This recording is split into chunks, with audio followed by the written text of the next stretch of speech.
My ninja Jude. So this is Suzy and Jay's Ford Focus. It was a 17? 14. And I'm checking the front end, and you can see the front control arm bushings are ripped out. That's what those little tears are. It's in both sides. You can see a bigger gap in that one there. Belts are a little noisy. That one's starting to fray on the side a little bit. And they want new brakes, so we're working on that.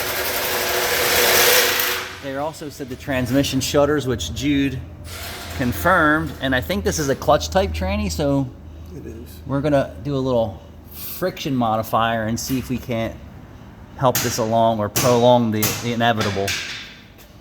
Very little transmission, isn't it? Yeah. Isn't that crazy? 69,000 miles, right? So the coolant bottle went bad. The belts are now bad, which is maintenance. The control arms are bad, right? Tippy tappy. Yeah. Tappy on the brakes. Well, that's because they use it to make money. Well, yeah, I understand that. But they don't abuse it either. Well, I would say Suzy doesn't abuse the car. Jay's working the crap out of his cars, that's for sure. Yeah. But that's the way it is, right? All right, thanks for watching.